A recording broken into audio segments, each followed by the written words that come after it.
Alright, so I feel like I just need to make this video to have this out there. I really wasn't gonna be making a video like this, and I did consider it before, but I think thinking about the live stream recently on Outbreak on my gaming channel, and after watching a Hibis Chris video that he just recently made, I feel like this does need to get talked about a little bit. May 16th of this year, I got put in a very, very scary situation that I don't think those who have watched the video really realize the situation that I kind of got put in. I kind of set it up enough, but I feel like I could have done a better job. But bottom line, I made some pretty dumb mistakes, which are on me, and you just gotta learn from them. So, trying to think where I really want to start with this, because this is honestly kind of a tough thing for me to talk about and think about, considering since it could have been my fifth and last chase ever, quite frankly, if I wasn't paying any more attention. So I want to go back a little bit to before when the Marion tornado happened. I stopped in a town a little bit more northeast of Marion. I stopped there because I was trying to get my bearings because I just was having a crappy chase. I've been getting nothing but slop and made bad decisions and missed a lot of things. Put myself too far north, put myself too far south. All the storms around me are dying, so I was like, I really want something. Today's the day I could definitely get something. So I went to reevaluate in another town. I forget what exactly the town it was. It's in the video before I ended up in Marion. But I went to reevaluate, and during that time, I was also trying to talk with one of my friends because they were making a very much needed decision and kind of asking for my help for that. I'm really not going to go too much detail, but I kind of needed to be there, at least through texting, to kind of help with that thought process and decision they're going to be making. And again, it was an important thing that I needed to take care of at that time, while I'm also reevaluating my situation and see what I need to possibly do. What storm makes sense to possibly go after. I noticed a few cells developing near just west of Marion, and they were going up pretty quick. And you could watch them on radar just blow up right then and there. I pretty much rushed my way down to Marion, quickly but safely as possible. I know I also said this in the video somewhere, saying I need to change my storage drive soon. I thought I had more time on it than I thought once I left the town that I was in going to Marion. I forget the town name exactly. Left the town, went to Marion. I should have changed my storage drive at that other town, not at Marion, because that cost me a lot of time, and that's kind of when everything started going south for me, at least. Was I got into town, you saw the storm and the structure it had on it. Like, geez, dude.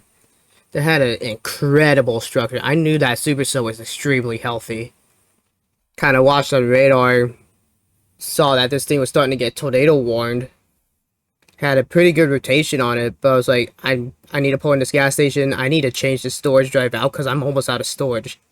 I didn't even know that other storage drive I had, which was a 64 gig storage drive, just a little micro SD card.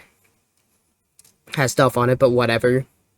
I go ahead and get that swapped out. It's a little bit of a pain because of being a micro SD card, and I just didn't want to mess taking the battery out, which was to no avail. So I just had to take the battery out.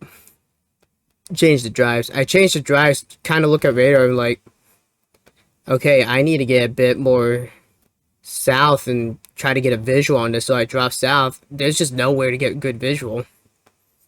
I did eventually see like one or two like one park near that I drove past. Let me back up real quickly. So yeah, I started making my way south, and I pointed it out after the traffic light when I got past the gas station, and I pointed out where the rotation was. So after the fact, I realized, oh, the rotation was way farther south to me than I thought it was. I kind of speculated it was in the moment, but I really just wasn't 100% sure. I mean, I didn't realize how long that flipping hook was. Like, good grief. Thing is stretched out. And then I'm just trying to get visibility of this thing at this rate, because I'm like, kind of feels like a weird situation. And I pointed it out, and another thing that started making me more uncomfortable was like, these sirens were not even barely winding down before they go off on their 3-minute alert again. And I knew immediately that wasn't right. That something wasn't right. Surely enough, the thing was on the ground. I mean, towns don't just let the sirens barely wind down before they go off. And again, typically it's 3 minutes on, like 1 or 3 minutes off. I can't exactly remember. These things were fully even winding down, and they would go off again on the 3-minute alert. That's when I knew something wasn't right at all, and it was on the ground, more than likely. I went to pull into another gas station to try to get my bearings again. I was like, okay, I need to get east, get in front of this thing. I didn't know how fast this thing was moving, but, I mean, this thing was, I believe, moving like 60 plus. And I just didn't have the awareness of it, and the know of it, which next time I need to do a better job checking that as well. Monitoring how fast this thing's going, even well beforehand when I'm miles out and ready to bounce on the storm. And squandering too much time trying to figure out where the heck is this thing, where do I need to go, and how can I get there quickly, and just at all, even getting there at all. And doing this all by myself kind of makes it another challenge. You gotta realize that I really didn't have really anybody to chase with me that day, because either their parents wouldn't let them, or some people were still in school. And like I didn't really know anybody in the meteorology program at my school. Didn't have many of the connections at all. I didn't have any connections at all, so kind of set myself up a little bit there on that one. And then moving a little bit more, I'm like, okay, I need to get east. I'm gonna move towards this town that's a little bit more east of me. Next thing I see, when I make a right turn onto a 4-lane road, I see on my phone and all the alert stuff I have, and I see tornado emergency. I'm like, shoot, this just actually got way more dangerous than I thought. I was not at all expecting that thing to have a tornado emergency issued on it. I should have kind of expected it, especially with the environment it was in, that the NWS office could have issued a tornado emergency for any storm that would have gotten so potent. But I didn't realize this storm was going to be putting down an absolutely violent tornado. I mean, nobody would have known that it would have done that. I mean, there would have probably been some speculation that it could have. But especially for me, just trying to figure out where I need to go. Trying to monitor this thing and see where it's at, without getting caught into it, because I was getting too far behind. It's a little bit it's just a challenging thing. But I realize I'm getting too far behind, and and then I start noticing hail falling. I'm like, crap, I need to do something, because with the road where it was taking me on, that road was taking me straight into the hail core with what I think maybe softballs, if not just slightly smaller, but still, this thing had huge hail in it. I'm like, what do I do? Go south, really? That's all I really could have done. Go south and stop, which I should have just stopped. Just got off the road, just pulled over and stopped. I should have just done that, honestly. But another another huge danger that came up that honestly stressed me out the most was that I wasn't getting radar updates, nor were my apps even opening because trees, trees were in the way, blocking all any sort of mobile data you could get. Like I would get radar updates for 20 minutes, 20 even 30 minutes because of the terrain. I was just getting so screwed on data networking that it was like, hello, are you gonna open eventually? Can I get a radar update, please? And it was one of those things that stressed me out the most because I didn't know where this thing was at. And when it did open, it was like, okay, this thing is a little too close to me. I thought the thing was still behind me. The one time I checked, like, okay, I'm like almost in this thing. I need to get moving. Not even realizing I was hook slicing the thing, which I should have known. I kind of knew I was hook slicing, but at the same time, I was like, am I really getting ahead of this or no? I didn't realize I didn't fully comprehend that I hook sliced the thing until I came up and saw the wrapping rain bands, which I knew then was near where the rotation was. So, needless to say, I got extraordinarily lucky that day to not have been hurt whatsoever, or even worse. I got extraordinarily lucky that the thing got ahead of me and that the road networking actually quite literally, the horrible road networking down there, the windy roads, quite literally saved my life. Because if it wasn't as windy of a roads, if those roads were a bit wider and whatnot and not as windy and whatnot, I could have easily drove into that thing without even knowing. It could have gotten just screwed over, you know? And it's just one of those things that it kind of scars you a little bit because you realize, well, crap, man. I could have easily lost my life that day, gotten hurt, something, and I'm over 3 hours from home.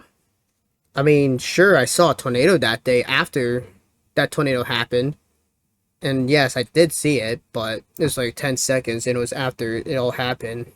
And another scary thing that ended up happening was one of the storms. I was trying to get ahead of it, and at this point, this was a storm that was behind another one that was PDS warned on the Kentucky side. But there was another storm that went through Marion, and I drove straight through the flipping rotation, dude. Like, again, part of the issue was I just couldn't get radar updates, and by the time I did, I realized, oh shoot, there's a visible viewer, which is kind of just the donut hole on that radar where the hook's at. Velocity is there. Realize, yeah, I just drove through a rotation. I'm pretty sure I said something about noting a wind shift. I could be wrong, but I know there was a wind shift there. I remember thinking or remarking about there being a wind shift on that second cell. The second cell that I drove right through a rotation. So, overall, I definitely learned my lessons those days. And next chase I go on is either going to be with somebody, and or I need to find a way to get internet in my car. And that's something I genuinely talked to my parents, like, I seriously got put in danger because I didn't have data in my vehicle. And there's things you could get from your internet company that you could just get internet from your car from. That'll plug right into your OBD2 port. They're extraordinarily safe, but if you want to be extra safe, you could just get a USB to an OBD2 port connector. They're kind of hard to find, but you can buy them and they won't have like auto diagnostic type stuff for them. It's just a straight up OBD2 port. You can just plug in anything to and it wouldn't affect it.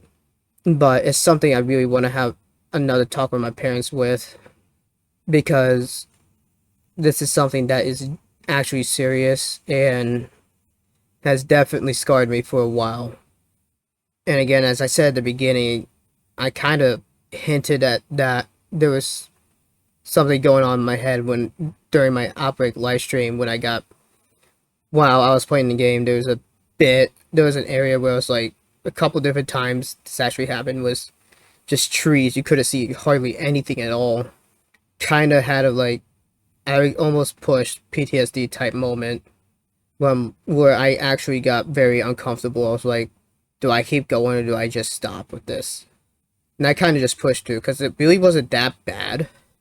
Like, I knew it was a game and I knew it was affecting me, but again, I knew it was a game, so I was able to really just push through that pretty quickly.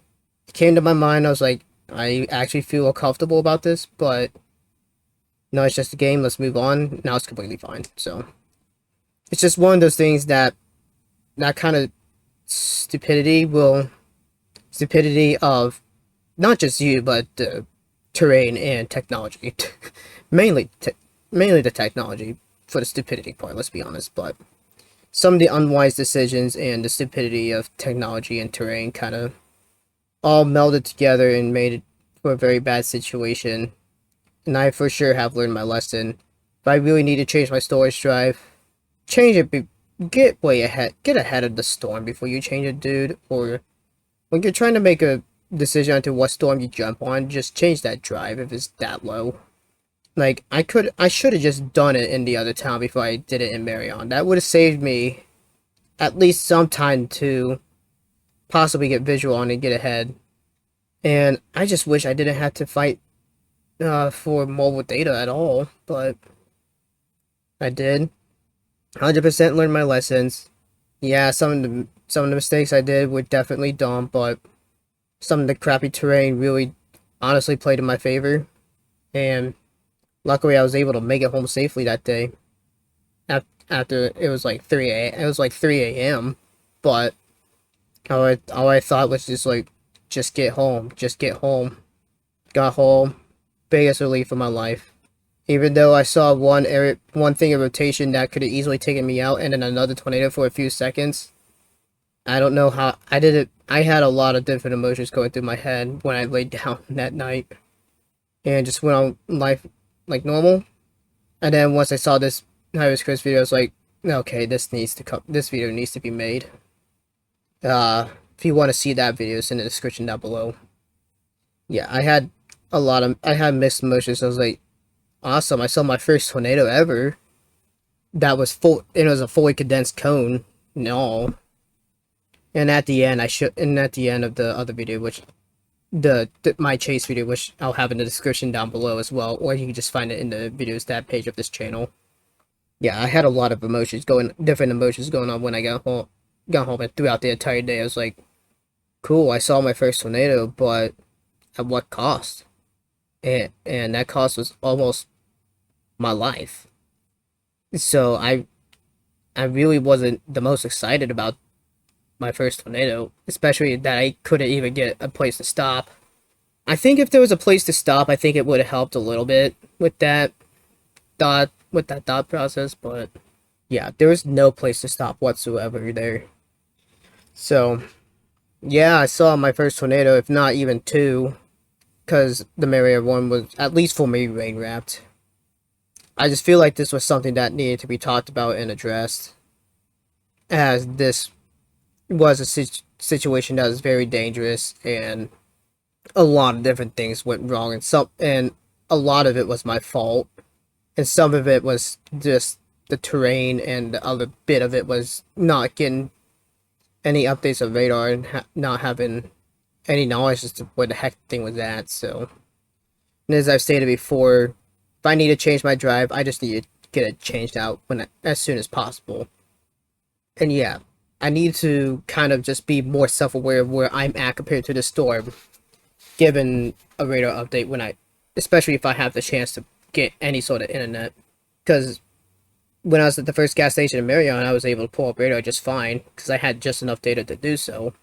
I should have just done that and been like, I need to know how fast this thing is going. How fast is it going? That's one of the first things I should have checked, and I didn't. So that's something I need to do better about, is also checking how fast this thing's moving. Because if this thing is moving 60 miles an hour, I would have probably been like, okay, I need to get east of this thing. Now, instead of 30 minutes and another stop later. And to go on with that, I just need to realize where I'm at compared to what a tornado is and to what the hailcore is, and what can I do in between that. Can I just hook slice and be okay and hope it doesn't occlude? Uh, and another thing is I need to really get internet for my vehicle. It has to happen. So it's just some of those things that just I have ever since kept in the back of my mind. Need to make sure I put in practice a bit more. And even when I went structure chasing, I kind of waited too long, and I realized that after a while, when the line developed, that it caught up to me because I was fighting for almost the entire time back roads that were 25, 35 mile an hour roads at most. And then I just kept it, and then some of the towns I entered some towns, but like that was just so stupid to deal with. Honestly, that was just so dumb. I just needed to I just need to do a better job with my awareness and my timing, because that's something I've always struggled with, no matter what it is. It's just awareness and timing. I know that's like a common thing for like ADHD. I don't know as much about autism, or even if it's like a concussion or even concussion injury type stuff. That kind of stuff gets messed up, and your awareness and timing gets all messed up as well. Which ideally I wouldn't end up having at least one person next time to be able to take uh some of that weight off my shoulders and kind of disperse some of the tasks that need to be done, instead of me trying to drive, trying to navigate, trying to check radar, etc., etc., trying to run the cameras. Well, the one camera that I have. I think it would just help a little bit for me, but they would really have to be willing to be able to do that kind of stuff. And even if they drove and I did some of the other tasks like navigating, which probably would be better in the long run, because I'm the one who knows how to read radar better. I mean, I could teach someone to read the radars, but if it's like a last second thing, I gotta be the one to navigate. I can't be the one driving, because I have the knowledge and I don't want to be doing all the tasks by myself, because they don't have as much knowledge about understanding and reading radar, especially for chasing. I think I think this was something that had to be addressed, and just yeah, this needed to happen. And especially with the high risk Chris video that came out now, that definitely was just the moment I was like, okay, I'm pulling the trigger now. This has to get done. But anyways, done with this Yap session. I learned my lessons. Things are going to change somehow, some way or another. Hopefully next chase I won't pull a complete stupid moment and get myself screwed over by not only my decisions but other factors as well. So with that being said, I got links in the description down below from the high risk Chris video and my chase video, which you can also just find on the videos tab page on my channel. I'm not going to include all the other normal stuff I normally do because there's just no need to. But anyways, with that being said, I'll see you all later. Take care.